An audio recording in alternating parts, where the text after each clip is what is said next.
안녕하세요. 하나님께서 오늘 하루를 복되게 출발하게 하시는 줄 믿습니다. 하나님의 말씀으로 하루를 출발할 때 하나님의 은혜가 우리한테 이렇게 축복으로 임하게 될 줄 믿습니다.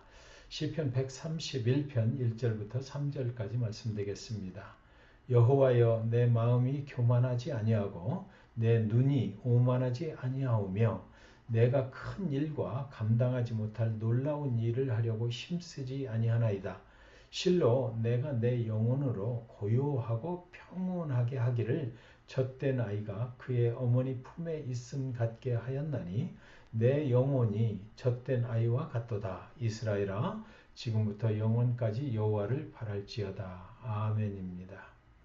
하나님의 능하신 손 아래에 거하십시다 라는 제목을 만들어 보았습니다. 여러분, 저와 여러분이 인생을 살면서 피곤을 느낄 때가 많이 있지요. 그 피곤한 이유가 무엇일까요?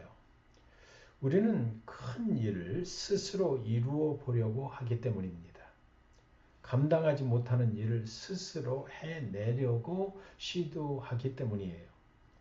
이렇게 살다 보면 인생을 살다가 좀 쉴 수 있는 기회가 와도 쉬지를 못하는 것이죠. 신앙생활에서 종종 실수하는 이유가 바로 여기에 있다라고 생각이 듭니다. 하나님 앞에 무언가 나는 좋은 신앙인으로 인정받아야 한다는 그런 강박관념이 우리 안에 작용을 하기 때문인 것 같아요. 그러다 보면 내 자신의 모습에 많은 부분 실망을 하게 되지 않습니까? 하나님은 우리가 어떤 신앙인이 되기를 원하실까요? 오늘 본문 1절 말씀에 보면 여호와여, 내 마음이 교만하지 아니하고 내 눈이 오만하지 아니하오며 내가 큰 일과 감당하지 못할 놀라운 일을 하려고 힘쓰지 아니하나이다 그랬습니다. 하나님은 우리가 하나님 앞에 교만하지 아니하고 오만하지 아니한 사람이 되기를 원하시는 것 분명합니다. 하나님은 우리가 스스로의 힘으로 잘 해보려고 감당치도 못할 놀라운 일을 하려고 하지 않기를 원하시는 그런 하나님이세요. 스스로의 능력으로 놀라운 일을 이루려 하는 사람은요, 하나님 보시기에 교만한 사람이라는 것이죠. 그러지 말고 겸손하게 하나님의 은혜를 구하며 하나님의 능력을 구하며 하나님께 나아가기를 원하는 것입니다. 하나님은 우리가 하나님 안에서 그러므로 평안히 거하기를 원하시는 그런 하나님이세요.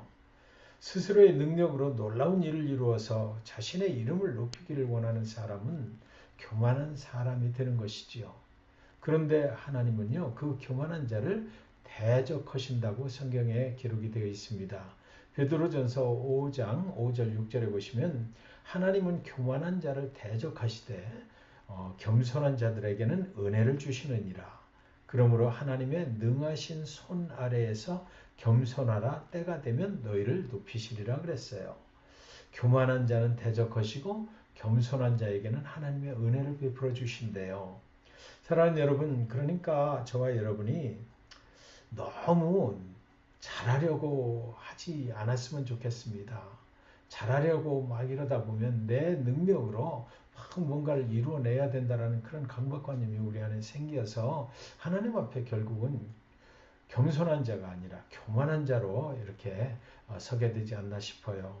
잘하려고 하는 것보다요, 하나님의 능하신 손 아래에 거하는 것, 그것이 더 중요하다는 것입니다. 하나님의 능하신 손 아래에는 무엇이 있을까요? 오늘 말씀 2절 3절에 보면 실로 내가 내 영혼으로 고요하고 평온하게 하기를 젖된 아이가 그의 어머니 품에 있음 같게 하였나니 내 영혼이 젖된 아이와 같도다. 이스라엘아, 지금부터 영원까지 여호와를 바랄지어다. 교만한 자의 마음속에는 폭풍우가 있습니다. 분노가 있어요. 하나님의 능하신 손 아래에는 평온함이 있는 것입니다. 깊은 바닷속은 평온하지요. 내 마음이 시끄럽고 부산하면 나는 어쩌면 교만한 상태에 있는 것일지도 모릅니다. 오늘 아침 여러분의 마음은 평안하신가요? 하나님의 능하신 손 아래에 있는 상태는 젖을 땐 아이가 그 엄마 품에 있는 것 같은 상태라고 성경에 기록되어 있습니다. 엄마의 저주로 살 때에는 때가 되면 막 울어댑니다. 배고프면 막 울어요. 젖을 달라고 울어요. 그러나 이제 엄마의 젖을 떼고 음식을 먹기 시작할 때 그 엄마가 나를 안고 있다는 그 사실만으로도 그 아기는 평온한 것입니다. 여기 신앙생활에 가장 중요한 모습이 있지 않나요? 하나님의 능하신 손 아래에 거하는 것은 평안을 경험하는 것이다 라는 것이죠. 하나님을 온전히 신뢰하기 때문에 그 평안이 있는 거예요. 하나님을 온전히 신뢰하는 사람이 어떤 사람인가요? 젖이 아니라 젖을 주시는 엄마가 있다는 사실만으로 만족해 하는 사람을 말하는 것입니다. 엄마가 때가 되면 젖을 줄 것을 온전히 믿는 사람 말이죠. 사랑하는 여러분, 저와 여러분이 오늘 하루를 살면서 잠시 세상의 모든 것들로부터 떠나서 조용히 하나님의 능하신 손 아래에 한번 거해 보셨으면 좋겠습니다. 그곳에서 세상이 줄 수 없는 진정한 평안을 얻게 될 것이기 때문이에요.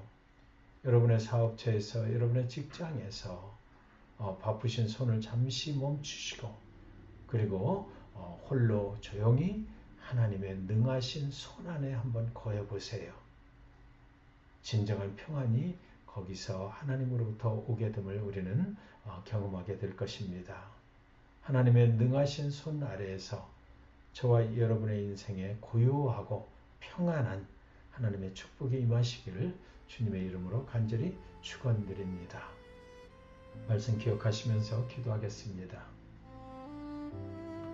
거룩하신 하나님 아버지, 너무나 바쁘고 피곤함에 지쳐 살아가고 있습니다. 하나님을 섬기며 산다고는 하는데 실상은 세상을 섬기며 살아가고 있는 우리 자신의 모습을 보게 됩니다. 오늘은 하나님의 능하신 그 팔 안에서 진정한 평안을 경험하기를 원합니다. 진정한 하늘의 평화를 경험하게 하시고 이 모든 세상의 것들도 주신 분도 하나님이시오 거두어 가실 분도 하나님이신 것을 그 평안 안에서 경험하게 하여 주시옵소서. 예수님의 이름으로 기도합니다. 아멘.